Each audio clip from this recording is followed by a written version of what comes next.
Assalamualaikum warahmatullahi wabarakatuh.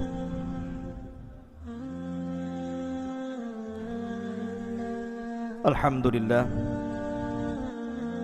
salatu wassalamu ala rasulillah wa ala alihi wa sahbihi wa mawalah wa la hawla wa la quwata illa billahi wa ba'du. Qala Allahu azza wa jalla, ya ayyuhalladzina amanu taqullaha haqqa tuqatih wa la tamutunna illa wa antum muslimun. Wa qala sallallahu alaihi wasallam, man salaka tariqan yaltamisu fihi ilma sahhalallahu bihi tariqan ilal jannah. Taib ma'asyiral muslimin yang dimuliakan Allah subhanahu wa ta'ala, para santri ikhwan yang dimuliakan Allah azza wa jalla, alhamdulillah malam ini kita bisa melanjutkan kembali kajian kita, masih membahas qasasul Quran, kisah-kisah di dalam Al-Quranul Karim. Dan kita akan membahas di malam hari ini tentang qissatu Ya'juj wa Ma'juj.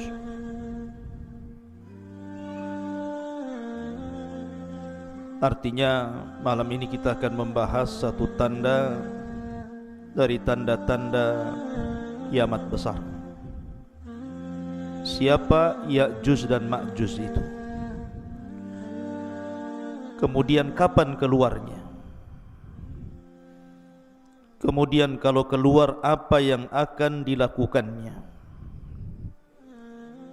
Kemudian bagaimana cara menghadapinya, dan juga bagaimana wafatnya. Ini yang kita akan bahas 1 jam ke depan. Di dalam surah Al-Kahfi dicantumkan di dalam ayat yang ke-92 dan seterusnya, Allah subhanahu wa ta'ala berfirman,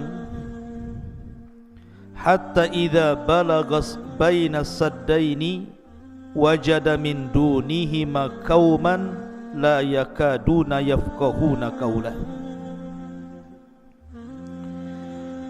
Ketika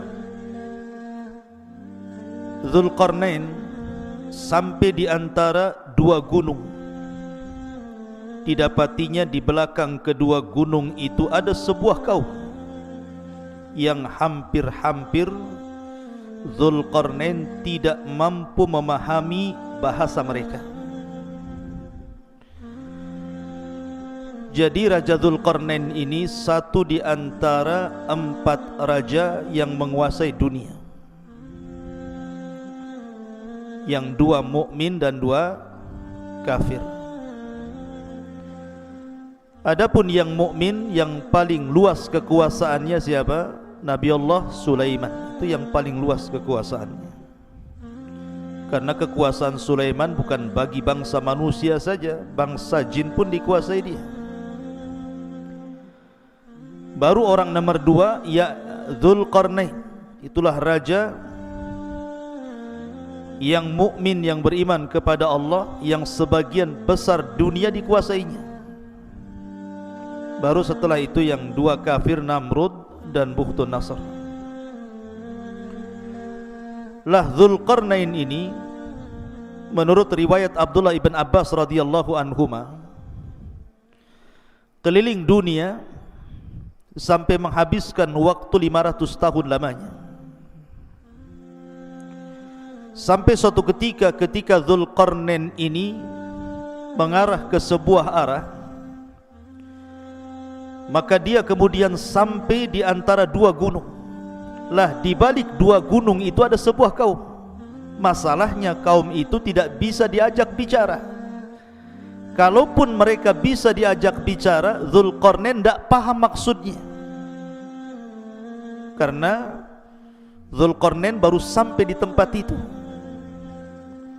Tetapi bagaimanapun Allah subhanahu wa ta'ala berikan kemampuan kepada Dzulqarnain itu, thumma adbaba thumma atba'a sababa. Jadi Dzulqarnain itu diberikan oleh Allah kemampuan untuk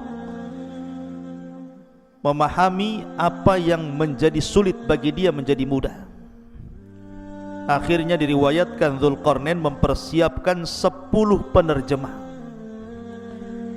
Yang satu penerjemah ke penerjemah yang lainnya itu beda bahasa. Jadi kaum yang tidak bisa dipahami bahasanya ini kemudian bicara kepada penerjemah pertama dengan bahasa lain. Penerjemah pertama, kedua menggunakan bahasa lain lagi. Penerjemah kedua, ketiga menggunakan bahasa lain lagi, sampai 10 bahasa untuk menerjemahkan keinginan kaum di balik 2 gunung itu. Setelah 10 bahasa, Dzulqarnain baru paham, oh maksudnya apa. Apa maksudnya keinginan mereka? Itu digambarkan dalam Al-Quran. Qalu, mereka mengatakan, ya Dzulqarnaini, inna Ya'juj wa Ma'juj mufsiduna fil ardi fahal naj'alu laka kharjan ala an taj'al bainana wa bainahum sadda. Mereka mengatakan, ya Dzulqarnain, sesungguhnya ada sebuah kaum namanya Ya'juj dan juga Ma'juj. Mereka adalah makhluk perusak di bumi. Maka bolehkah kami membayarmu, memberikan imbalan agar engkau membuatkan antara kami dan mereka sebuah benteng yang sangat besar, biar mereka tidak datang lagi kemari. Kemudian Dzulqarnain mengatakan, qala ma makkani fihi rabbi khairun fa'inuni bi quwwatin aj'al bainakum wa bainahum radmah. Maka Dzulqarnain berkata, apa yang telah Allah anugerahkan kepadaku jauh lebih baik dibandingkan imbalan kalian. Akan tetapi bantulah aku dengan kekuatan agar aku dapat membuatkan untuk kalian sebuah benteng yang bisa menghalangi kalian dengan mereka. Lihat bagaimana Dzulqarnain membuat benteng di sini. Allah katakan, atuni zubural hadid, datangkan kepadaku potongan-potongan besi. Hatta idza sawa bainas sadafaini, hingga ketika potongan-potongan besi itu telah terpasang sama rata dengan puncak gunung itu. Jadi besi itu ditancap-tancapkan seperti pagar begitu, sampai tingginya sama dengan gunung itu. Kemudian kata Dzulqarnain, qala khfuhu hatta idza ja'alahu naran qala atuni ufrig alaihi qatran famastata'u an yadharu wa mastata'u lahu nakbah. Maka Dzulqarnain berkata, tiupkanlah hingga ketika besi itu sudah menjadi merah karena terbakar api. Maka dia mengatakan, berilah aku agar kutuangkan ke atas besi itu tembaga yang sangat mendidih, maka mereka Ya'juj dan Ma'juj tidak dapat mendakinya dan tidak dapat pula melubanginya. Menunjukkan bahwa ini kekuatan yang Allah subhanahu wa ta'ala anugerahkan kepada Dzulqarnain. Dari sini terjadi perselisihan ulama. Apakah Dzulqarnain itu seorang nabi ataukah bukan? Bagi yang mengatakan bahwa Dzulqarnain seorang nabi, berarti mukjizatnya mampu membentuk sebuah benteng yang menghalangi antara Ya'juj dan Ma'juj dengan kaum yang tidak bisa dipahami bahasanya itu. Tetapi bagi yang mengatakan bahwa Dzulqarnain bukan nabi, itu hanya karamah saja. Allah anugerahkan kepada Dzulqarnain karena keajaiban dunia itu tidak lepas dari 3 perkara: mukjizat, karamah, dan sihir.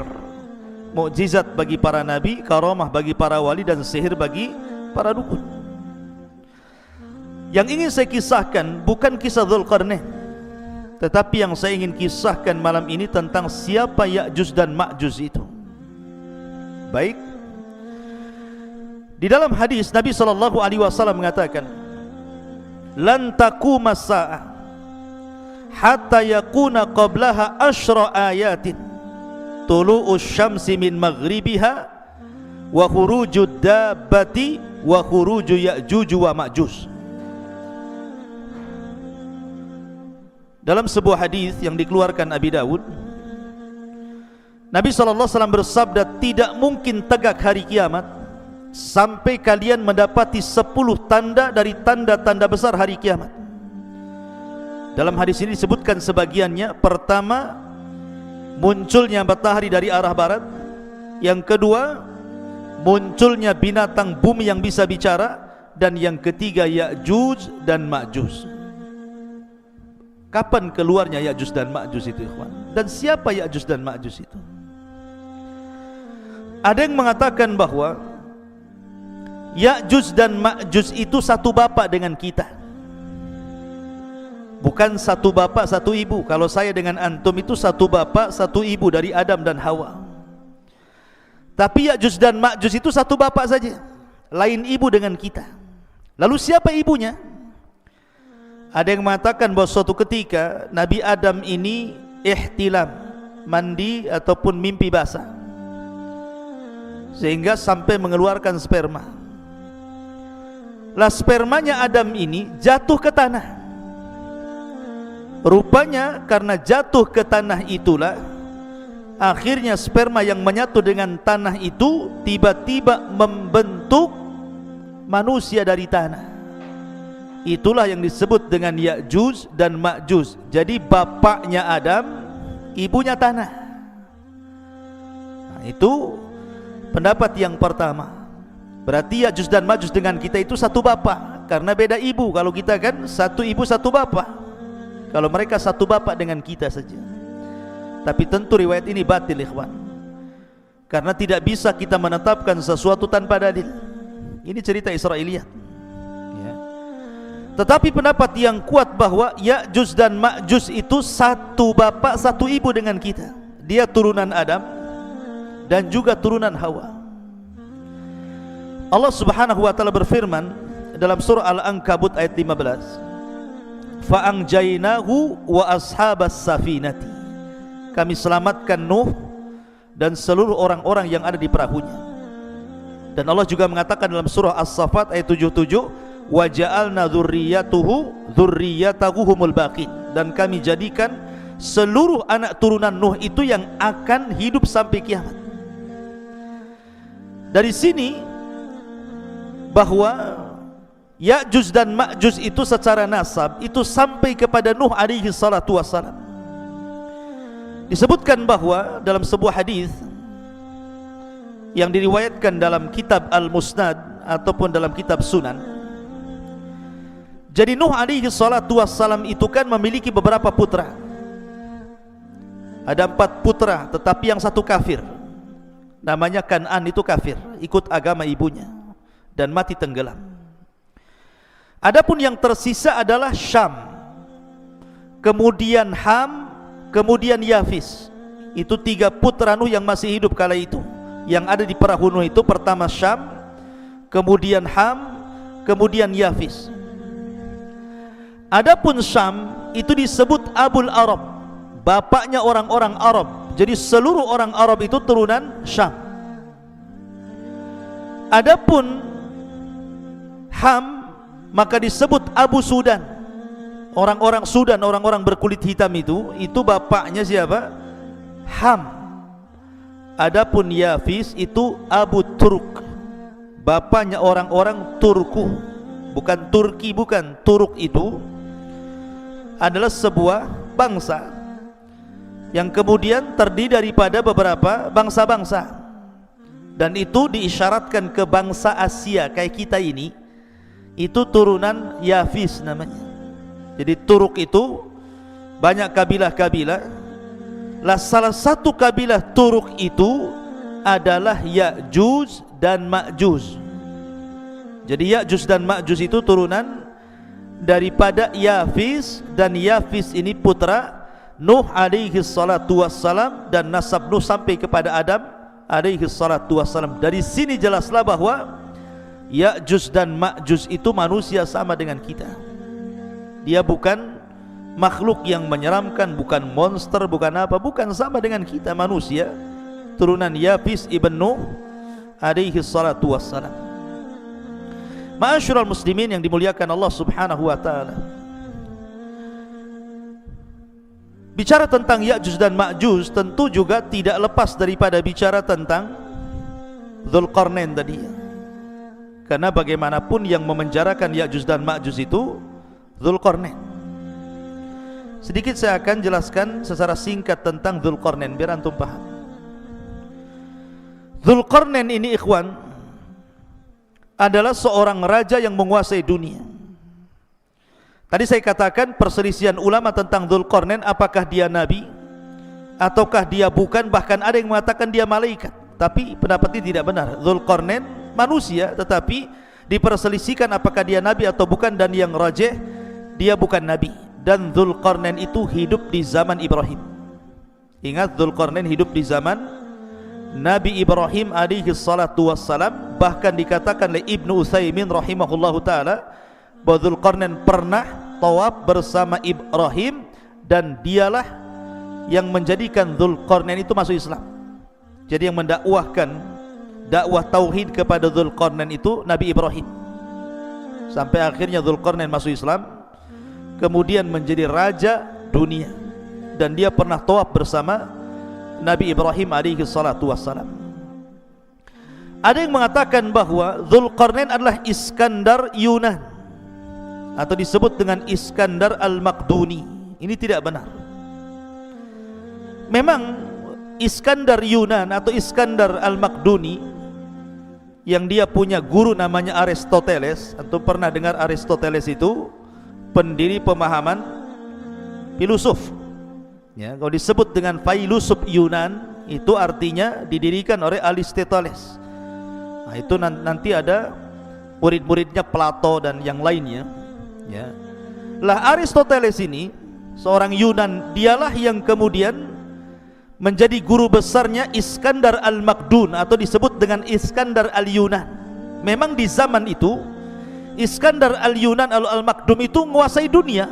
Jadi banyak setelah dia mengalahkan Persia, Romawi dan banyak bangsa-bangsa dikalahkan, sehingga orang menganggapnya dia Dzulqarnain karena menguasai barat dan timur, utara dan selatan.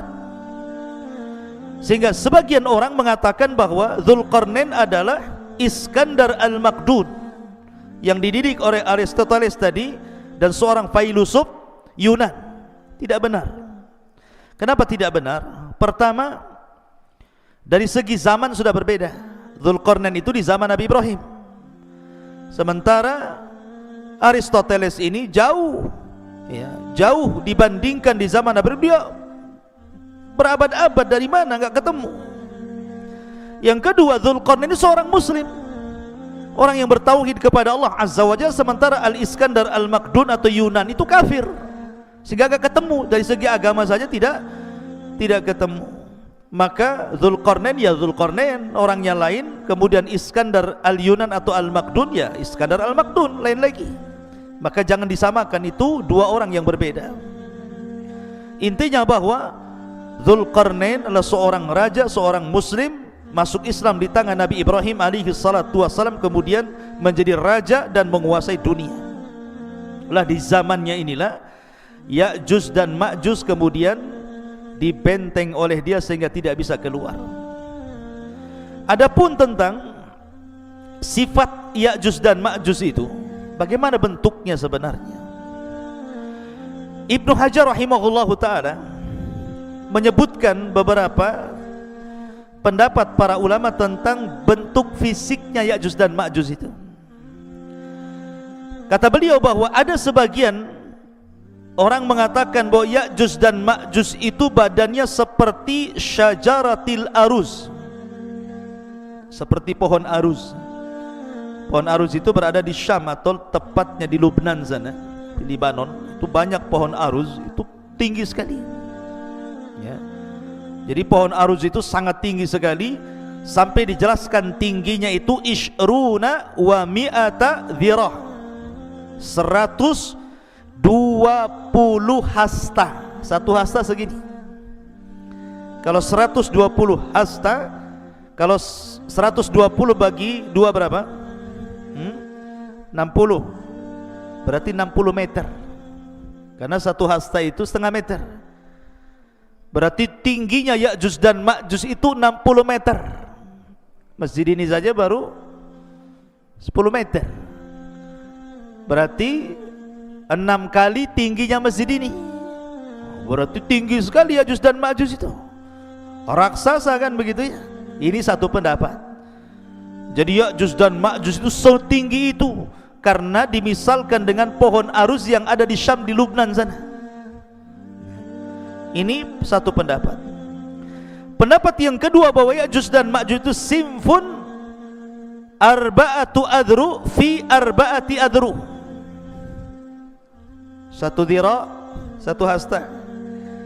Jadi dia tingginya 4 hasta, lebarnya 4 hasta. Nah, jadi kotak itu jadinya. Ya.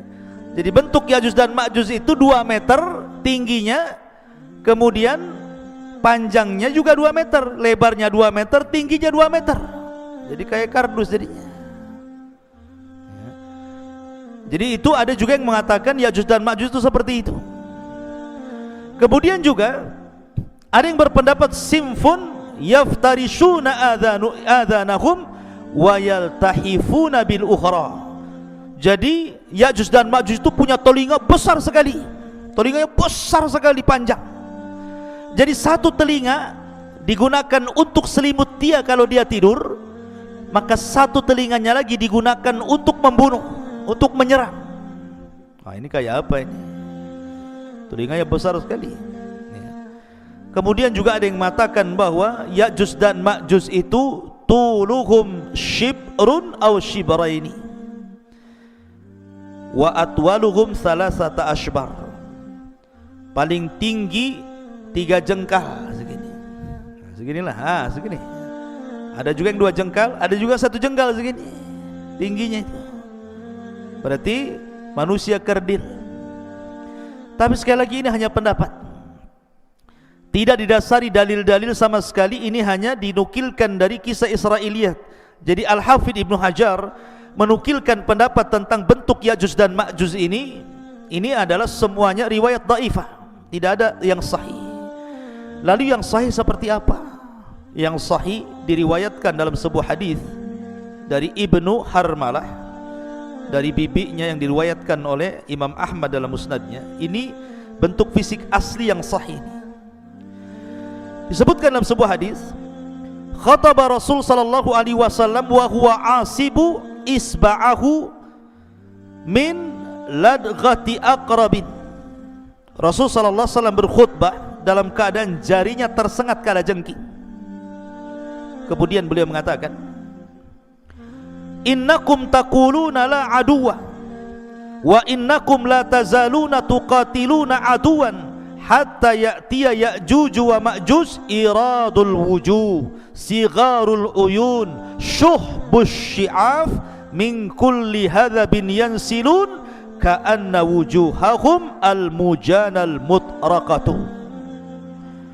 Kata Nabi SAW, kalian mengatakan tidak ada musuh lagi, padahal sesungguhnya kalian akan terus memerangi musuh sampai datangnya sebuah kaum yang namanya Ya'juj dan Ma'juj. Siapa mereka? Mereka adalah lebar mukanya, kecil matanya alias sipit, warna putih di rambut atasnya. Mereka mengalir dari tempat-tempat yang tinggi, seakan-akan wajah mereka persis seperti perisai perang. Artinya bahwa Ya'juj dan Ma'juj itu kalau kita kelompokkan satu dunia ini, orang-orang yang mirip dengan Ya'juj dan Ma'juj itu berdasarkan hadis Imam Ahmad ini mengisyaratkan kemana? Ke bangsa Cina. Ke bangsa Cina kan. Kita ini orang-orang Asia itu kan matanya sipit, bulat, pendek gitu ya. Orang-orang kayak orang-orang Mongol gitu ya. Jadi Ya'juj dan Ma'juj itu disyaratkan kepada bangsa-bangsa Cina. Tapi bukan berarti kemudian Ya'juj dan Ma'juj itu Cina, tidak ada. Bukan, orang Cina bukan Ya'juj dan Ma'juj. Maksudnya fisiknya persis seperti mereka, seperti orang Cina. Kalau Noval ini tidak seperti orang Cina, orang Bangla ini. Jadi Ya'juj dan Ma'juj Itu seperti orang Cina, maksudnya fisiknya, tapi bukan berarti Cina itu Ya'juj Ma'juj, tidak. Karena ada yang berpendapat bahwa Ya'juj Ma'juj itu Cina, bukan. Kemudian benteng yang dibangun Dzulqarnain itu tembok Cina, ya, nggak nyambung ikhwan. Jaka sembung nggak nyambung. Kenapa? Karena tadi saya sudah jelaskan ayatnya kan, bahwa temboknya Dzulqarnain itu terbuat dari besi, kemudian dilumuri tembaga. Nah, tembok Cina dari mana? Dari tembok, dari batu bata aja disusun. Yang kedua, tembok Cina pernah roboh sebagiannya. Kalaupun seandainya dirudal itu bisa roboh, tapi bentengnya Ya'juj dan Ma'juj tidak bisa, kuat sekali. Dan itu berdasarkan Al-Quran dan juga hadis Nabi SAW. Tidak mungkin roboh benteng itu kecuali Allah izinkan roboh.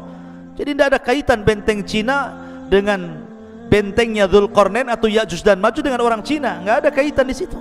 Ya'juj dan Ma'juj lain, benteng Cina juga lain, bukan benteng Ya'juj dan Ma'juj. Ya. Secara fisik ya persis gitu saja. Ya. Ma'asyiral muslimin yang dimuliakan Allah Subhanahu wa taala. Kemudian dari segi jumlah mereka kan sekarang terkurung ikhwan, karena ada yang mengatakan di balik benteng ini di mana? Apakah dalam tanah, di gua-gua, di gorong-gorong gitu ya, atau di dalam dasar lautan, atau di atas bumi, wallahu alam. Tetapi lihat bagaimana Allah Subhanahu wa taala gambarkan betapa banyaknya mereka. Nabi SAW bersabda dalam hadis Abi Sa'id Al-Khudri radhiyallahu an. Nabi SAW mengatakan, yaqulullah, berarti di sini hadis qudsi ya, Allah berfirman, ya Adam, wahai Adam. Jadi suatu ketika Allah akan memanggil Nabi Adam. Kemudian Adam mengatakan, labbaika wa sa'daika wal khairu fi yadaik. Kata Adam, labbaik, ku sambut panggilanmu ya Rabb dengan senang hati, dan kebaikan semua di tanganmu ya Rabb. Fayaqul, maka Allah berfirman, akhrij ba'than nar. Wahai Adam, keluarkan pasukan penghuni neraka. Adam, keluarkan pasukan penghuni neraka.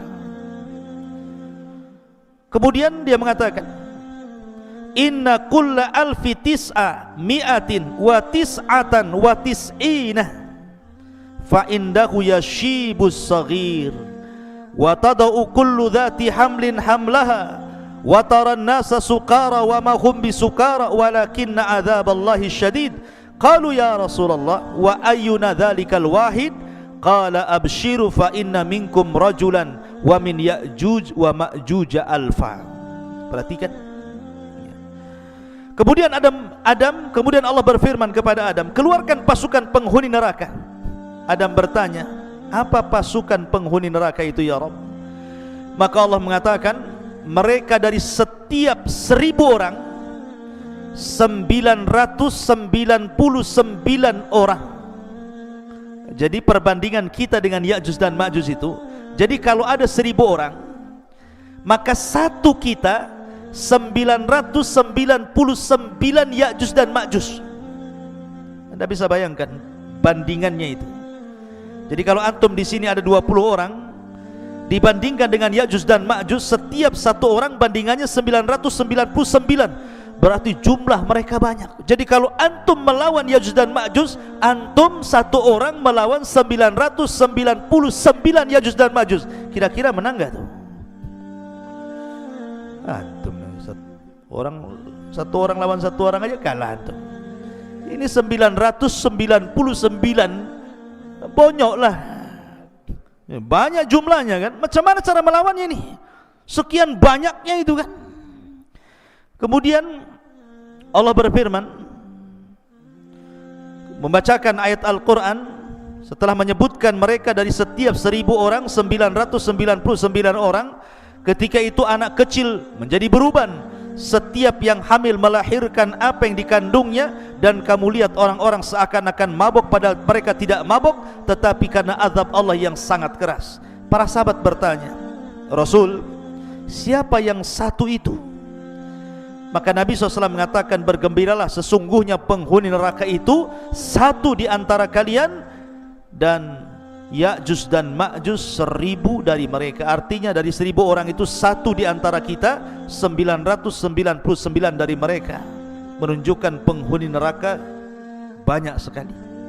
Karena dari Ya'juj dan Ma'juj saja bandingannya 1 banding 999 jiwa gitu ya. Maka dari hadis ini ada beberapa faedah. Pertama, Ya'juj dan Ma'juj calon penghuni neraka. Yang kedua, jumlah mereka besar. Dan yang ketiga, mereka adalah turunan Adam alaihi salatu wassalam. Ada hadis, tetapi memang dilemahkan sebagian para ulama, yang mengatakan bahwa Ya'juj dan Ma'juj itu, jelaskan, Ya'juj ummatun wa Ma'juj ummatun, kullu ummatin arba'atu alafin ummah, la yamutur rajulu minhum hatta yanzura ila alfi dzakarin min sulbihi kulluhum qad hamala silah. Jadi ada hadis yang mengatakan satu orang Ya'juj dan Ma'juj itu tidak akan mati, tidak akan mati sampai dia melahirkan anak cucunya, sampai jumlah mereka itu 1000 orang baru mereka mati. Jadi kalau Ya'juj dan Ma'juj ini mati, pasti sudah memiliki anak cucu dan jumlahnya 1000 orang, dan mereka sudah siap berperang dengan senjata mereka. Tapi hadis ini lemah ya. Tapi masyhur dalam kisah-kisah Ya'juj dan Ma'juj kalau dijelaskan oleh para ulama. Taib, sekarang pertanyaannya, ada di mana Ya'juj dan Ma'juj itu sebenarnya? Karena di masa Khalifah Abbasiyah, di masa Khalifah Abbasiyah ketika itu yang memimpin siapa? Al-Wathiq. Jadi para khalifah di zaman itu berusaha mencari-cari tahu di mana sih letak Ya'juj dan Ma'juj itu, ada di mana sebenarnya? Ada di hutan Jabal Uhud kah? Ada di mana kah? Kita tidak tahu. Tapi yang jelas bahwa khalifah-khalifah di zaman dulu itu berusaha mencari tempat di mana Ya'juj dan Ma'juj itu. Lah salah satunya Khalifah Abbasiyah Al-Wathiq mengirim sebuah pasukan besar, kemudian mereka berjalan dari negeri ke negeri, dari daerah ke daerah, dari desa ke desa, dari lembah ke lembah, dari bukit ke bukit, padang pasir ke padang pasir, sampai akhirnya mereka sampai di sebuah benteng yang sangat kokoh. Dan itu disebutkan oleh Imam Ibnu Katsir dalam kitabnya. Jadi pasukan Al-Wathiq Khalifah Abbas ini berhasil menemukan benteng itu.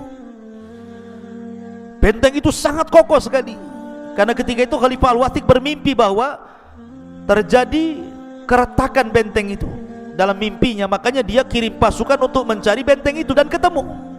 Rupanya benteng yang sangat kokoh sekali, yang sangat tinggi sekali, yang tidak bisa diretakkan sama sekali. Akhirnya kemudian mereka pun menyisihkan pasukan mereka untuk menjaga benteng itu, kemudian pulang. Memang kisah ini Ibnu Katsir tidak menyebutkan sanadnya, tetapi beliau menyebutkan seperti itu. Cuman letaknya di mana masalahnya?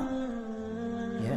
Lah dari sini ikhwatu fiddin muliakan Allah Azza wa Jalla, sebagian ulama mengatakan bahwa Ya'juj dan Ma'juj itu terletak di antara 2 lautan yang disebut dengan lautan Aswad, lautan hitam, dan lautan Qazwin. Namanya lautan Qazwin dan lautan hitam, di tengah-tengahnya.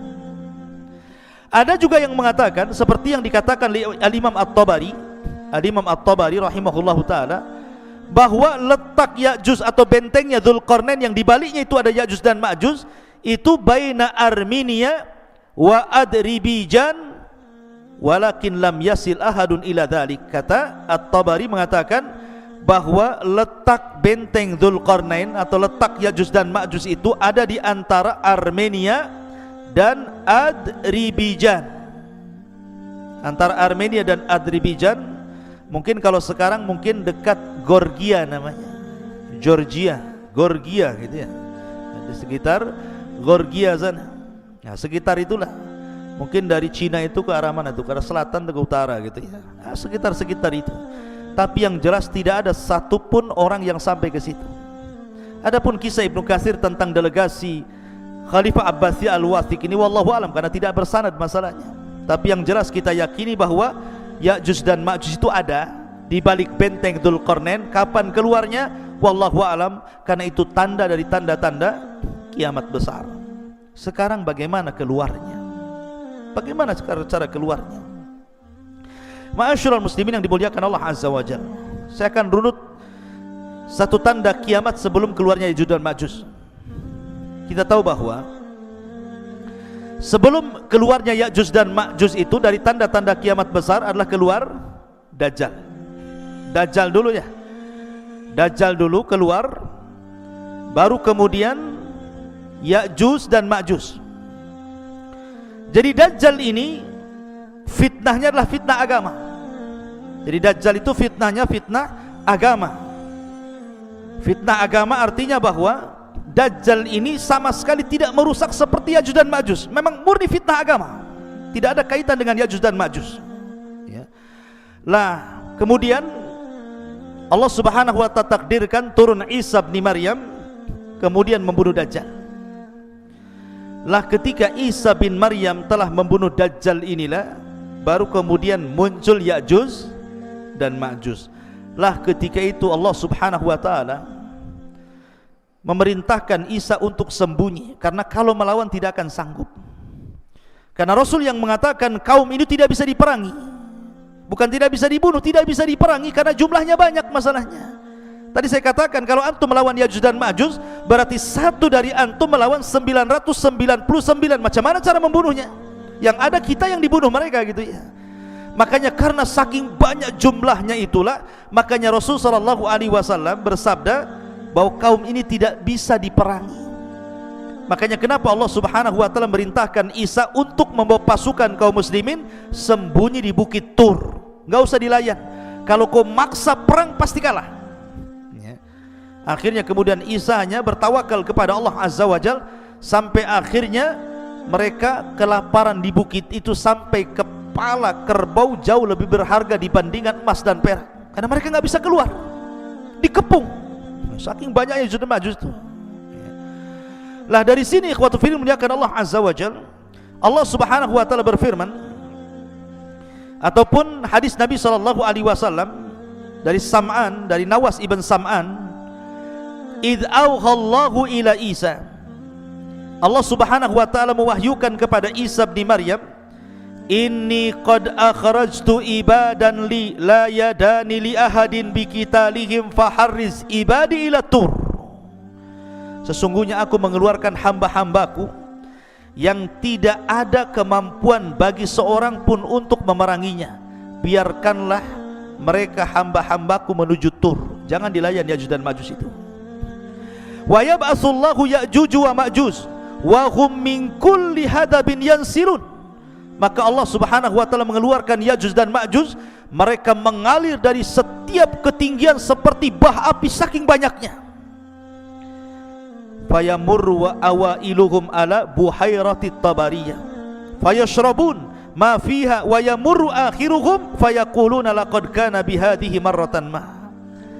Kemudian mereka melewati danau Tabariyah. Jadi satu kloter Ya'juj dan Ma'juj yang baru keluar dari benteng itu sampai di danau Tabariyah. Lah benteng Ya'juj dan Ma'juj itu kan sudah retak tuh. Rasulullah SAW di zamannya saja ada bolongan seperti ini bentengnya. Jadi musuh itu bisa ngeker tuh dari dalam tuh. Jadi apa yang di luar dikeker gitu ya, tapi tidak bisa keluar. Jadi kelompok yang pertama keluar itu, mereka melintasi sebuah danau yang disebut dengan Danau Tiberias, Danau Tabariyah dalam bahasa Arab, dalam bahasa kita Tiberias itu. Mereka minum sampai kering, tidak ada sisa air itu, padahal baru sedikit itu yang keluar. Kemudian kloter yang kedua datang dan mengatakan, sungguh dulu di sini banyak airnya, kenapa kemana air ini? Padahal sudah diminum oleh kloter pertama. Saking banyaknya, bayangkan, minum pun semuanya diminum dia. Lewat danau diminum dia, lewat got diminum dia, semua diminum dia. Karena mereka nggak pernah melihat air seperti itu kan, mereka terbenteng dalam benteng. Kemudian qalu, aduh, Bang Karim ini ganggu saja nih. Qalu, mereka mengatakan, ya dzal qarnaini inna Ya'juj wa Ma'juj mufsiduna fil ardi fahal naj'alu laka kharjan ala an taj'al bainana wa bainahum sadda. Kemudian Dzulqarnain mengatakan, sesungguhnya Ya'juj dan Ma'juj mereka perusak di permukaan bumi. Jadi ikhwan, ketika Ya'juj dan Ma'juj keluar itu, Ya'juj dan Ma'juj itu fitnahnya berbeda dengan Dajjal. Kalau Dajjal itu kan fitnah agama, Kamu kalau ikut saya senangkan, tapi kalau tidak ikut saya bunuh kau. Bahasanya seperti itu. Ataupun mungkin fitnah yang lain, fitnah dabatul ar gitu ya, fitnah binatang yang melata dari perut bumi. Tugasnya stempel saja, mukmin kafir gitu. Tapi Ya'juj dan Ma'juj ini memang asli merusak, tidak ada hubung kait dengan agama. Pokoknya keluar saja, dia dibantainya semua orang yang di luarasnya. Lihat pohon ditebang, lihat bangunan dirobohkan, lihat air disedot airnya, lihat lautan habis dimakannya. Pokoknya semua yang ada di depannya dihancurkan dan tidak dibangun lagi. Jadi tugasnya yang merusak saja. Semua dirusak, hutan dirusak, bangunan dirusak, orang dibantai. Bahkan ada yang mengatakan bahwa kalau dia membunuh di luarasnya, bukan hanya dibunuh, dimakan bangkainya. Jadi mereka itu kanibal, memakan. Bahkan sesama mereka pun mereka memakan. Bagi mamanya Ya'juj dan Ma'juj meninggal, salah satu di antara mereka dimakan jasadnya. Sampai seperti itu gitu ya kerusakannya. Jadi ngeri gitu ya Ya'juj dan Ma'juj itu. Makanya wajar kalau seandainya tidak ada satupun ras di luar Ya'juj dan Ma'juj, kecuali mereka akan dibantai, dibunuh, dimakan. Kecuali yang sembunyi, mereka selamat. Kalau nggak sembunyi, mereka tidak selamat.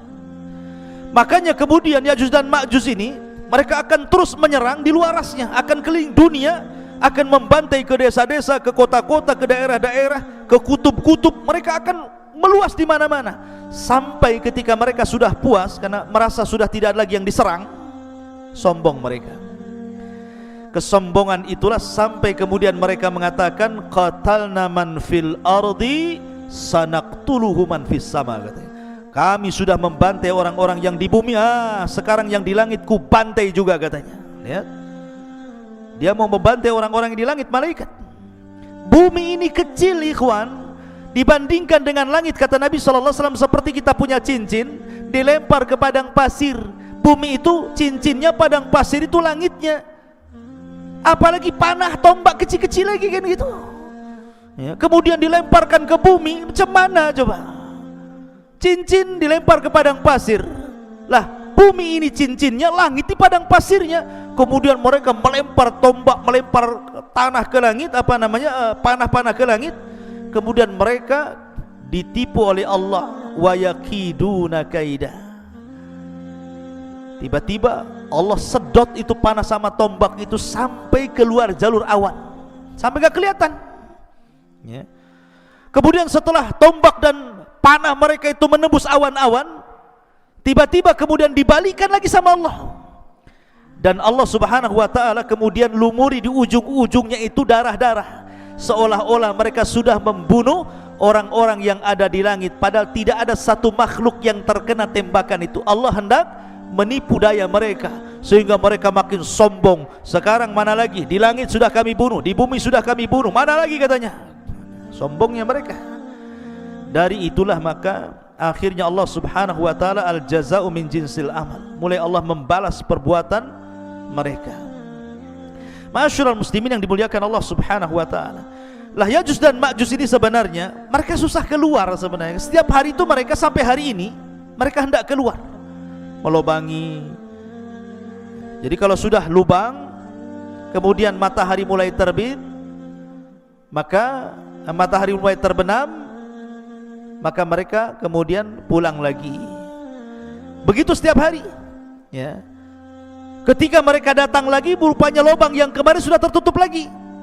Sampai akhirnya di akhir zaman, kata Nabi SAW, pimpinan mereka Ya'juj dan Ma'juj mengatakan kepada anak buahnya, ghadan nahfiru insyaallah.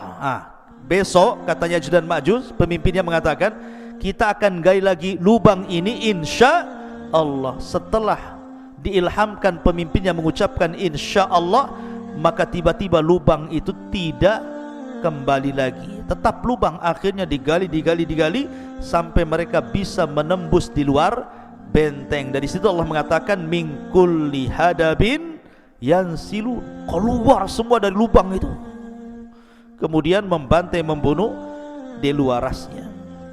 Ma'asyiral muslimin yang dimuliakan Allah Azza wa Jalla, lalu bagaimana akhir perjalanan Ya'juj dan Ma'juj itu? Jadi ketika Ya'juj dan Ma'juj itu sudah membantai semua di luar rasnya, manusia-manusia di luar rasnya, kecuali yang selamat ya tadi Isa dan para pengikutnya yang ada di Bukit Tur, dan orang-orang yang sembunyi entah di mana, entah berantah, yang penting mereka selamat. Maka Isa melihat kerusakan itu kemudian berdoa kepada Allah agar Allah menghancurkan mereka. Dari sini Allah Subhanahu wa taala kemudian mengutus apa? Naghaf. Apa Naghaf? Naghaf itu semacam ulat. Lihat bagaimana kalau Allah menghancurkan sebuah kaum tidak perlu ngirim buaya, apalagi buaya darat ya. Jadi cukup dikirim ulat saja, tidak perlu mengirim harimau, cukup ulat. Jadi ketika Ya'juj dan Ma'juj itu sedang tertidur, semuanya tertidur, istirahat, tiba-tiba Allah kirim ulat banyak sekali, di mana-mana ada ulat. Rupanya ulat itu berjalan ke belakang sampai di tengkuknya.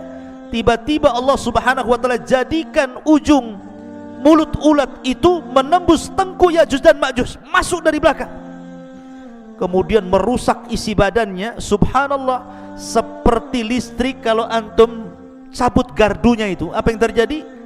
Bukan satu yang mati, satu batang mati. Kalau gardunya dicabut, satu batang mati. Artinya ketika satu Ya'juj dan Ma'juj mati, semua mati.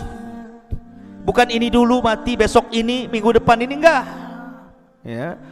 Jadi satu mati, mati semua. Subhanallah, coba bayangkan bagaimana Allah Subhanahu wa taala bisa mewafatkan Ya'juj dan Ma'juj dalam satu waktu. Tidak harus menunggu hari ini, besok, bulan, enggak. Satu mati semua. Subhanallah. Dan bangkainya Ya'juj dan Ma'juj setiap satu bengkal ada, satu jengkal ada, satu jengkal, karena jumlah mereka banyak. Sehingga Isa bin Maryam kebingungan ketika melihat jusas, bangkai-bangkai Ya'juj dan Ma'juj yang berserakan di sana sini. Maka kemudian Isa pun berdoa kembali untuk Allah membersihkan mereka. Dikirimlah burung-burung unta, burung-burung besar seperti unta. Kemudian diangkatlah jasadnya. Dalam riwayat Musnad Imam Ahmad, dilempar ke lautan entah berantah laut mana. Yang jelas bukan laut Batam sini, yang jelas laut mana, sampai bersih bumi. Yang namanya bangkai dibuang tetap masih ada sisanya. Maka Isa berdoa lagi agar betul-betul Allah Subhanahu wa taala membersihkan bumi.